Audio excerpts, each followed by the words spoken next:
വാഴപ്പഴം നമ്മളെല്ലാവരും ഉപയോഗിക്കുന്ന ആൾക്കാരാണ്. അപ്പം ആ വാഴപ്പഴം കൊണ്ട് ലോകത്തിലെ കുറേ രാജ്യങ്ങളെ നിയന്ത്രിച്ച ഒരു കമ്പനിയെ കുറിച്ചുള്ള കഥയാണ് ഞാൻ പറയാൻ ആഗ്രഹിക്കുന്നത്. വാഴപ്പഴം കൊണ്ട്, ബനാന ഏത്തപ്പഴം തന്നെയല്ലേ?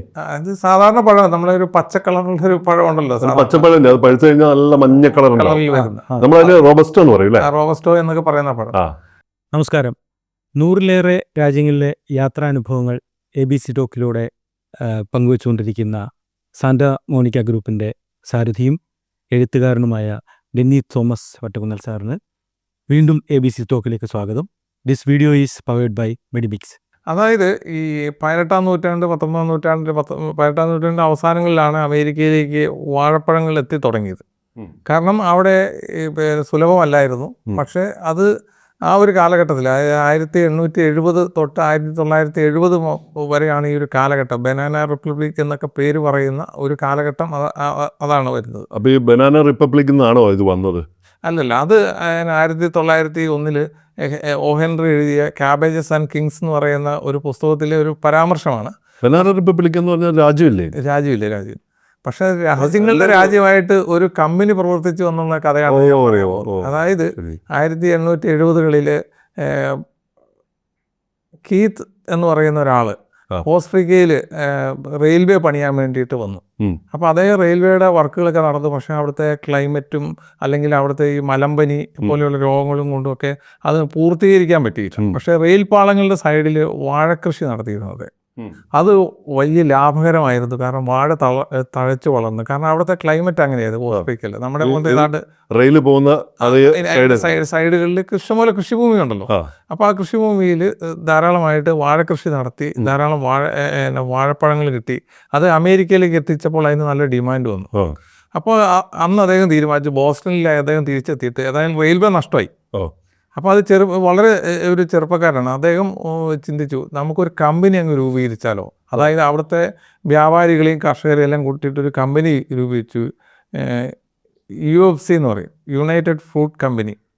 ഓക്കെ. അപ്പോൾ UFC എന്ന് പറയുന്ന കമ്പനി രൂപീകരിച്ച് ബോസ്റ്റണിൽ ആസ്ഥാനമായി രൂപീകരിച്ച് അവർ ആദ്യമായിട്ട് ഈ കോസ്റ്ററിക്കയിലേക്ക് വന്നു. അതിനുശേഷം ഹോണ്ടുറാസിലേക്ക് വന്നു. അത് ഇക്വഡോറിലേക്ക് വന്നു, കോട്ടിമാലയിലേക്ക് വന്നു, കൊളംബിയയിലേക്ക് വന്നു. ലാറ്റിൻ അമേരിക്കയിലെ അതായത് സെൻട്രൽ അമേരിക്കൻ കൺട്രികളിലാണ് കൂടുതലായിട്ട് വന്നത്. അവിടെ കൃഷിയായിരുന്നോ സാർ? ഇത് കൃഷി ചെയ്യാൻ വേണ്ടി പാട്ടത്തിനടുത്ത് കൃഷി. പാട്ടത്തിനല്ല, ആ രാജ്യത്തിലെ വസ്തു തന്നെ അവർ വാങ്ങിയതുപോലെയാണ്. പാട്ടക്കരാർ എന്നൊക്കെ പറയുന്ന അങ്ങനെ സംഭവമൊന്നും ഇല്ലാതെ പല ആക്രമിച്ച് ഈ ബനാന കൃഷി ചെയ്യാൻ വേണ്ടിയിട്ട് ആക്രമിച്ചോ? അല്ലെങ്കിൽ ആക്രമിക്കുകയല്ല, അവിടെ വന്ന ആ രാജ്യത്തെ ഭരണ സംവിധാനത്തെ സ്വാധീനിച്ചിട്ട് അവരോട് പറഞ്ഞത്, നിങ്ങൾക്ക് ഇഷ്ടംപോലെ തൊഴിൽ കിട്ടും, പണം കിട്ടും, ഗവൺമെൻറ് നികുതി കിട്ടും എന്നൊക്കെ പറഞ്ഞാണ് എൻ്റർ ചെയ്തത്. പക്ഷേ ഈ കോസ്റ്ററിക്കയിലും ഗോട്ടിമാലയിലും ഹോണ്ടുറാസിലും പിന്നെ കൊളംബിയയിലൊക്കെ ഇത് വളരെ വ്യാപകമായ രാജ്യത്തിൻ്റെ മുഴുവൻ വരുമാനം അതിൻ്റെക്ക് ആകർഷിക്കപ്പെട്ടു. കാരണം ഈ കമ്പനിയുടെ കയ്യിലായി എല്ലാ കാര്യവും. അതിനു വേണ്ടി ഒരു കമ്പനി ഉണ്ടാക്കി. ആ കമ്പനി ചെയ്ത സംഭവം എന്താണെന്ന് ചോദിച്ചു കഴിഞ്ഞാൽ, അവിടുത്തെ റെയിൽവേ, അവിടുത്തെ തുറമുഖം, അവിടുത്തെ ഹോസ്പിറ്റലുകൾ, അവിടുത്തെ ഭരണകൂടം എല്ലാം അവരുടെ കയ്യിലായി. ഇലക്ട്രിസിറ്റി, ടെലിഫോൺ, ഇതെല്ലാം കമ്പനി നിയന്ത്രിക്കുന്നു. ആ കമ്പനി നിയന്ത്രിക്കുന്ന അതിനുള്ള സോഴ്സ് എന്ന് പറഞ്ഞാൽ ഈ ഫ്രൂട്ട്സിന്റെ പൈസയാണോ?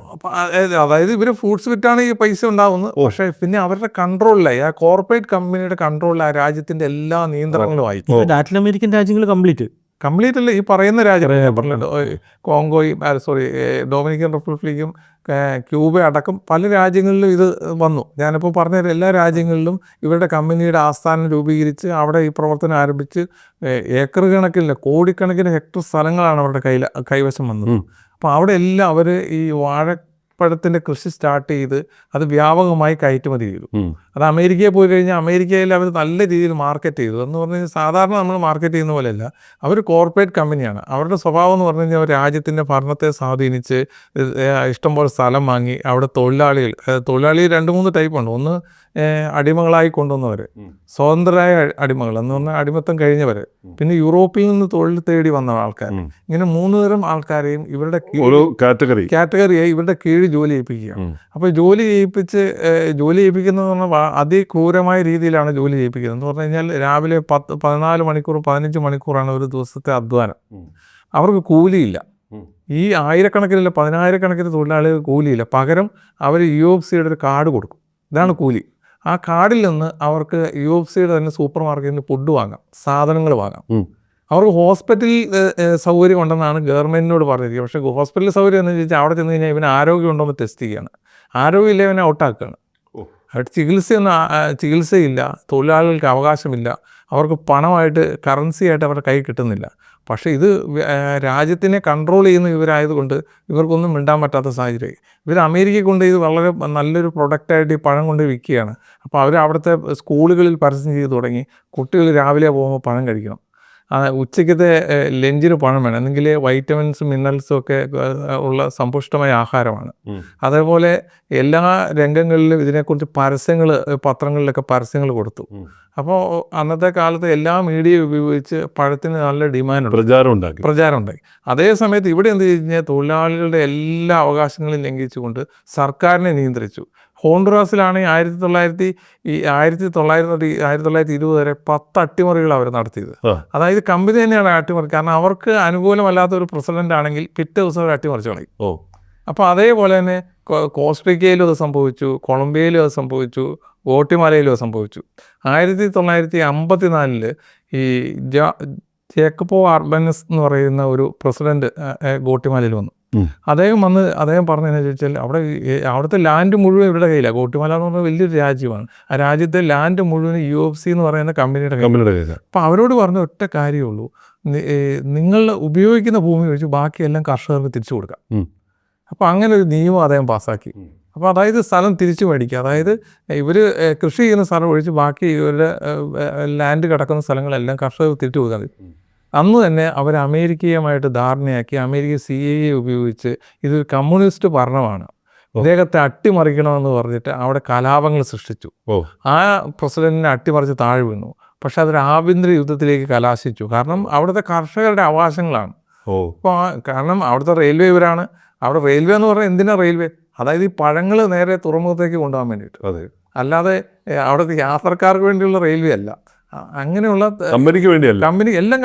അവരുടെ ടെലിഫോൺ അവരുടെ കമ്പനിക്ക് വേണ്ടി, ഇലക്ട്രിസിറ്റി അവരുടെ കമ്പനിക്ക് വേണ്ടി, എല്ലാ കാര്യങ്ങളും അവരാണ്. രാജ്യത്തിന്റെ അടിസ്ഥാന പ്രശ്നമില്ല, അവരുടെ ആവശ്യത്തിന് വികസനമാണ്, കമ്പനിയുടെ വികസനമാണ്. ഈ കമ്പനി ആരാ സാർ ലീഡ് ചെയ്യുന്നപ്പോൾ? അതാ ഞാൻ പറഞ്ഞ കീത്ത് എന്ന് പറയുന്ന മൈനർ സി കീത്ത് എന്നാണ് അദ്ദേഹത്തിന്റെ പേര്. അദ്ദേഹമാണ് സ്റ്റാർട്ട് ചെയ്ത്. പിന്നെ ഒരു കോർപ്പറേറ്റ് കമ്പനി ആകുമ്പോൾ ഒരുപാട് ആൾക്കാരുണ്ടാവും. അപ്പോൾ ഈസ്റ്റ് ഇന്ത്യ കമ്പനിയൊക്കെ പോലെ ഒരു സംവിധാനം തന്നെയാണ്. കൊള്ളയടിയായിരുന്നു ഇത്രയും രാജ്യങ്ങൾ ഈ പഴത്തിന്റെ പേരിൽ മാത്രം.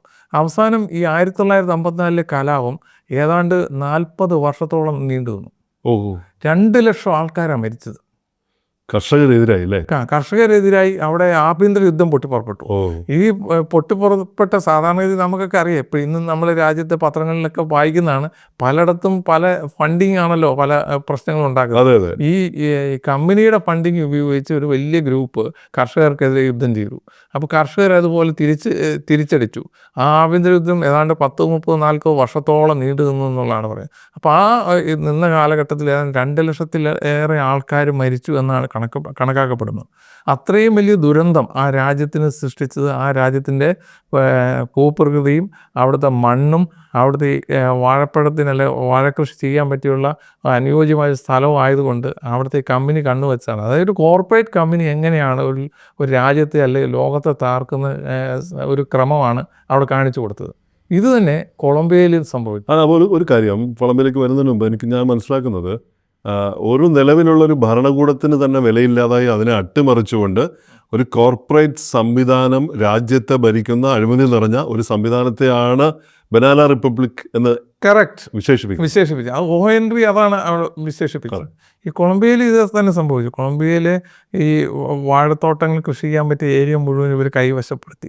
അതിനുശേഷം അവിടെ കൃഷി ആരംഭിച്ചിട്ട് ഇവിടെ തൊഴിലാളികൾക്ക് അവകാശമില്ല, അവർക്ക് ഭക്ഷണം പ്രോപ്പറായിട്ട്. അല്ലല്ല, ഇതെല്ലാം ഏതാണ്ട് ബ്രസീലെല്ലാം നടക്കുന്നു. അപ്പം അതേസമയം കൊളംബിയയിലെ സംഭവം എന്ന് പറഞ്ഞു കഴിഞ്ഞാൽ 1918-20 ആയപ്പോഴത്തേക്ക് അവിടുത്തെ പ്രശ്നങ്ങൾ ഭയങ്കര രൂക്ഷമായി. Same company. ഈ കമ്പനി അവിടെ ഭയങ്കര പ്രശ്നങ്ങൾ സൃഷ്ടിച്ചു. കാരണം തൊഴിലാളികളുടെ യാതൊരു അവകാശങ്ങളും ഇല്ല, അവർക്ക് കിട്ടുന്ന പണമല്ല. അപ്പോൾ അവർ 1928 ആയപ്പോഴത്തേക്കും അവർ സംഘടിച്ചിട്ട് അവർ പറഞ്ഞു, ഞങ്ങൾക്ക് തൊഴിലിന് പകരം കൂലി എന്ന നിലയിൽ പണം വേണം. നിങ്ങൾ ടോക്കൺ കിട്ടിയത് കൊണ്ട് കാര്യമില്ല, ടോക്കൺ കിട്ടിയത് നമുക്ക് വേറെ എവിടെയും പോകില്ല. കൊണ്ട് എങ്ങനെയാണ് അവരുടെ ബാക്കി കാര്യങ്ങൾ നടക്കുക? അവർക്ക് അതെല്ലാം അവർ കൊടുക്കും. അതായത് കമ്പനിയുടെ സ്റ്റോറിലെല്ലാം ഉണ്ട്, അത് വാങ്ങിക്കണം. അതിൻ്റെ ഒരു വില ഇട്ടിട്ടുണ്ട്. അപ്പോൾ ടോക്കണിലെ പോയിന്റ്സ് കുറഞ്ഞോട്ടിരിക്കും. അതവർക്ക് ഡ്രസ്സ് വേണം, അതൊക്കെ അവർ അതെല്ലാം അവിടെ കൊടുക്കും അവർ. പക്ഷേ അത് അവരുടെ പുറമെ പോയി നമുക്ക് വാങ്ങാനുള്ള സ്വാതന്ത്ര്യമില്ല. അപ്പോൾ അവരെ സംബന്ധിച്ച് ഇവർ എന്ത് വില ഇടുന്നോ അത് മേടിക്കാൻ പറ്റും. അവർക്ക് ഹോസ്പിറ്റലിൽ പോയി അവരുടെ ഹോസ്പിറ്റലിലേ പോകാൻ പറ്റുള്ളൂ. അവരുടെ ഹോസ്പിറ്റലിൽ അവർ പറയുന്നത് കേൾക്കാൻ പറ്റും. ഹോസ്പിറ്റലിൽ പോയിട്ട് എന്തിനാണെന്നറിയോ? ആരോഗ്യമുണ്ടെന്നാണ് അവർ നോക്കുന്നത്. അല്ലേ പുറത്താ ശ്രദ്ധിച്ചവരെ വെടിവെച്ച് വീഴ്ത്തും. അപ്പോൾ 1928 ആയപ്പോഴത്തേക്ക് ഈ സമരം ശക്തിപ്പെട്ടു. അന്ന് ഈ ആ രാജ്യത്തിൻ്റെ പട്ടാളവും ഈ കമ്പനിയും ചേർന്ന് വെടിവെപ്പ് അന്നത്തെ റെയിൽവേയിൽ വന്ന് ഈ അവിടെ ഇറങ്ങി ഈ തൊഴിലാളി സമൂഹത്തിനെതിരെ വെടിവെച്ചു. 1000-ലേറെ പേരന്ന് മരിച്ചു. അതായത് ഈ സമരം ചെയ്തതിൻ്റെ പേരിൽ, അതായത് ന്യായമായ കൂലി, ന്യായമായ തൊഴിൽ സമയം, ന്യായമായ അവകാശങ്ങൾക്ക് വേണ്ടി സമരം ചെയ്തവർ 1000-ലേറെ പേരന്ന് കൊന്നു. പക്ഷേ പിറ്റേ ദിവസം പത്രത്തിലെങ്ങും ഇല്ല. ആകെ 4 പേര് മരിച്ചെന്നേ ഉള്ളൂ.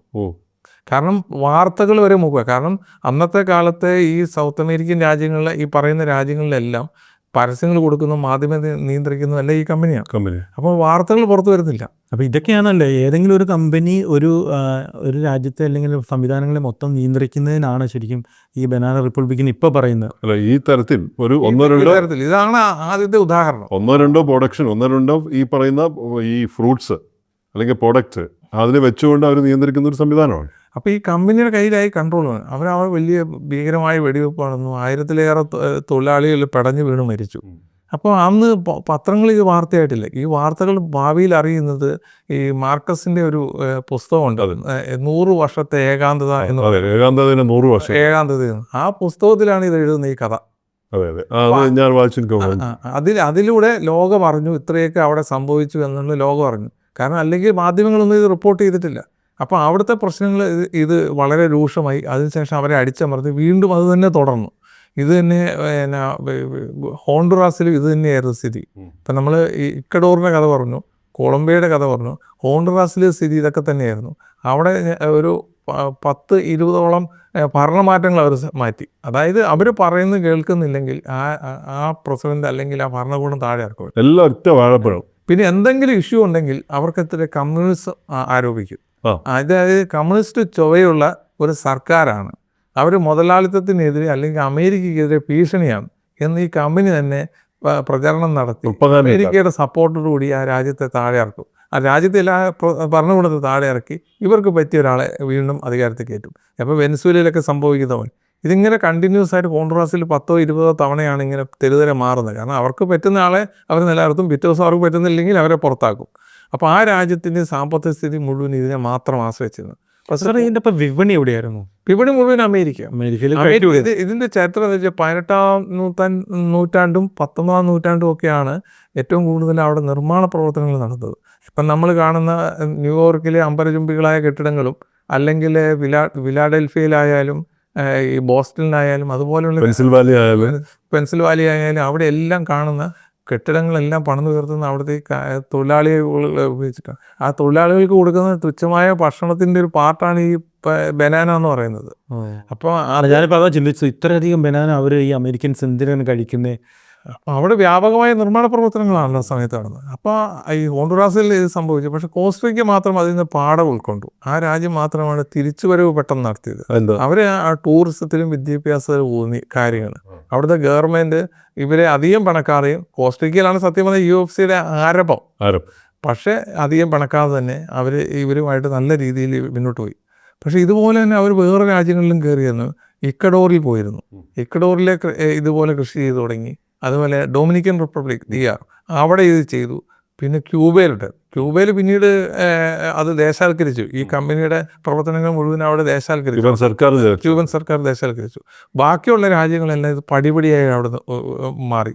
പക്ഷേ ഒരു നൂറ്റാണ്ട് 1970 ശേഷം ഈ കമ്പനിക്കെതിരെ അത് 1960 കഴിഞ്ഞപ്പോഴത്തേക്കും മാധ്യമങ്ങളെല്ലാം ഇതിൻ്റെ കഥകളും നോവലുകളും ഇങ്ങനെ ലോകം അറിഞ്ഞു. പുറം ലോകം മീഡിയകളെല്ലാം ധൈര്യപൂർവ്വം ഇതിനെക്കുറിച്ച് എഴുതാൻ തുടങ്ങി.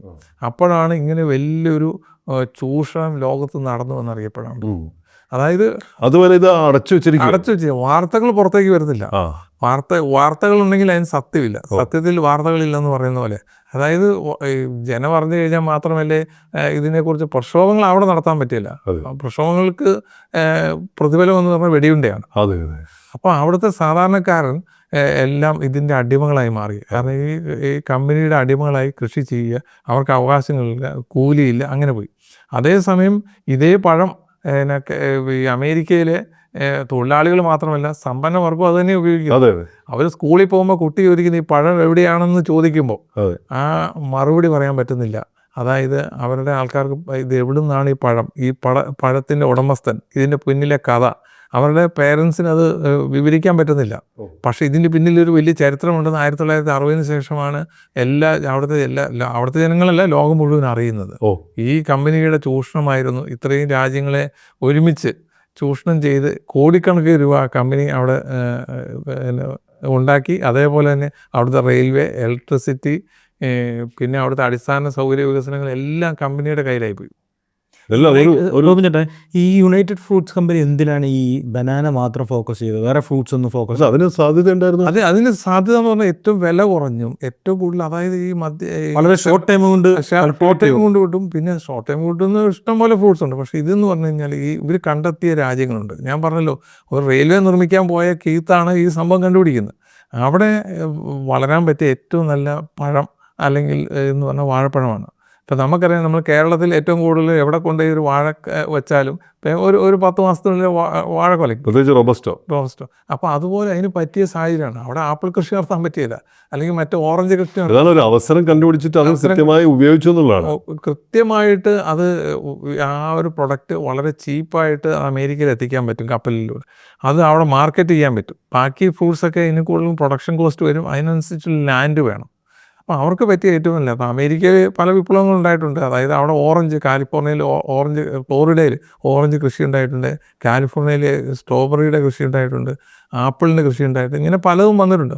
പക്ഷേ അതിനേക്കാളൊക്കെ താരതമ്യേന ഈ ഒരു കമ്പനി നോക്കുമ്പോൾ ഇതിന് ചീപ്പ് ലേബറല്ലേ, ഇതിനകത്ത് ഇവരെ ചൂഷണം ചെയ്യരുത്. ബാക്കി ഒരിടത്ത് ഇപ്പോൾ അമേരിക്കയിലാണ് ഇത് കൃഷി ചെയ്ത് വരണമെങ്കിൽ എത്രയോ രൂപ വേണം, കാരണം ഈ പ്രൊഡക്ഷൻ കോസ്റ്റ് കൂടുതൽ. ഇത് ചെറിയ രൂപയ്ക്ക് കൊണ്ടുവന്ന് അവിടെ കൊണ്ടുവന്ന് അതിന് വലിയ തുകയ്ക്ക് അവർക്ക് വിൽക്കാൻ പറ്റി. അതോടെ തന്നെ ആ രാജ്യത്തിന് നിയന്ത്രണം അവരുടെ കയ്യിലായിരുന്നു. റെയിൽവേയും പട്ടാളവും പ്രസിഡന്റും ഭരണവും എല്ലാം അവരാണ് നിയന്ത്രിച്ചുകൊണ്ടിരുന്നത്. അപ്പോൾ അത് അങ്ങനത്തെ ഒരു റിപ്പബ്ലിക്കിനെയാണ് ഈ യഥാർത്ഥത്തിൽ ഈ ബനാന രാഷ്ട്രം എന്ന് പറയുന്നത്. ബനാന റിപ്പബ്ലിക് എന്ന് പറഞ്ഞാൽ ഒരു വാഴപ്പഴത്തിൽ തുടങ്ങി ഒരു സാധ്യത കണ്ടെത്തി അതിനെ വളരെ സമർത്ഥമായിട്ട് ഒരാൾ അതിന് സമർത്ഥമായി അതിന് ഉപയോഗിക്കാൻ തീരുമാനിച്ച് അതിനുവേണ്ടി അയാൾ ഒരു കമ്പനി ഉണ്ടാക്കി. ആ കൂട്ടായ്മ പിന്നീട് ഒരു കോർപ്പറേറ്റ് കമ്പനിയായി ലോക ഭീമനായി വളർന്ന് ഫ്രൂട്ട്സിൻ്റെ നിർമ്മാണവും വിതരണവും നടത്തുന്ന ലാറ്റിൻ അമേരിക്കൻ രാജ്യങ്ങളെ മുഴുവൻ കീഴ്പ്പെടുത്തിക്കൊണ്ട് അവരുടെ വികസനത്തിന് വേണ്ടി മാത്രം, കമ്പനിയുടെ വികസനത്തിന് വേണ്ടി മാത്രം ഈ ബനാനയെ വീണ്ടും വീണ്ടും ഉപയോഗിച്ചുകൊണ്ട് അമേരിക്കയെ തീറ്റിപ്പോറ്റുന്ന ഒരു കമ്പനിയായിട്ട് അത് വളർന്ന് ചൂഷണത്തിൻ്റെ വലിയൊരു കഥ, ബനാനയ്ക്ക് പുറകിൽ ഒളിഞ്ഞിരിക്കുന്ന വലിയൊരു ബനാന റിപ്പബ്ലിക്കിൻ്റെ കഥയാണിപ്പോൾ അത് ഞങ്ങളുടെ പ്രേക്ഷകർക്ക് മുന്നിൽ വിവരിച്ചത്. ഇനി ബനാന എന്ന് കേൾക്കുമ്പോൾ ഈ റോബസ്റ്റോ വാഴ ഇങ്ങനെ പച്ചപ്പഴം പഴുത്ത മഞ്ഞ നിറത്തിൽ ഇങ്ങനെ അടുക്കി വെച്ചിരിക്കുന്നത് കാണുമ്പോഴൊക്കെ ഞങ്ങൾക്കടക്കം, നമ്മൾ പ്രേക്ഷകർക്കടക്കം ഇതിൻ്റെ പുറകിലുള്ള വലിയ ഒരു ചതിയുടെ അല്ലെങ്കിൽ ലാഭക്കൊതിയുടെ, അതല്ലെങ്കിൽ 10,000-കണക്കിന് മനുഷ്യരെ ഇല്ലാതാക്കിയതിൻ്റെ, അടിസ്ഥാന വർഗങ്ങളെ ഒതുക്കിക്കളഞ്ഞതിൻ്റെ, പട്ടിണിയുടെ ഒക്കെ, നീതി നിഷേധത്തിൻ്റെ ഒക്കെ കഥ ഒരു ബനാനയിൽ ഒതുങ്ങി നിൽക്കുന്നു. ബനാന റിപ്പബ്ലിക് എന്നത് ഒരു തുടർക്കഥയാണ്. അവിടെ കൊണ്ട് തീരുന്നില്ല ശരിക്കും പറഞ്ഞാൽ, അല്ലേ? ഇന്നും അത് സംഭവിച്ചുകൊണ്ടേയിരിക്കുന്നു, അല്ലേ? ഇന്നും അത് തുറന്നുകൊണ്ടിരിക്കുകയാണ്. ഇന്ന് വേറെ രീതിയിലാണ്. ബനാന ഇല്ലെന്ന് മാത്രം. എന്തായാലും അങ്ങേക്ക് സന്തോഷം, നന്ദി അറിയിക്കുന്നു. അറിയപ്പെടുന്ന രാജ്യങ്ങളിൽ അറിയപ്പെടാത്ത കഥകളായിട്ട് വീണ്ടും നമുക്ക് കാണാം.